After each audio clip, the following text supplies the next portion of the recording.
আমার বরের আজকে একটু চিলি চিকেন খেতে ইচ্ছা হলো, এই জন্য চিলি চিকেন বানাবো। সরঞ্জাম রেডি। এখানে হয়েছে রুটি, রুটি অলরেডি হয়ে গেছে। এবার চিকেনটা বানাবো, দেখাবো তোমাদের অবশ্যই কেমন হয়েছে।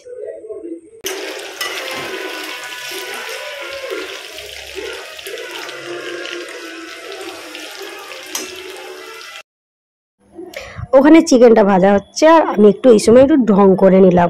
আসলে আমার মুখটা না দেখলে হয়, তাই একটু থোবড়াটা দেখিয়ে দিলাম তোমাদের কাছে। বানানোর সময় একটুও ভিডিও বানাইনি, কারণ একা রান্না করে আবার ভিডিও করা সম্ভব নয়। তার উপরে আবার টিভি চলছে, টিভির সাউন্ড আসবে, এই যে এখনও চলছে, তোমরা নিশ্চয় শুনতে পাচ্ছ। দেখো মোটামুটি হয়ে এসছে, আরেকটু টাইম লাগবে, দিলে হয়ে যাবে। মোটামুটি রেডি। আমি আমার মতো করে রান্না করেছি, জানি তোমাদের ভালো লাগবে না, তবুও একটা লাইক করো, কমেন্ট করো, একটু শেয়ার করো। টাটা।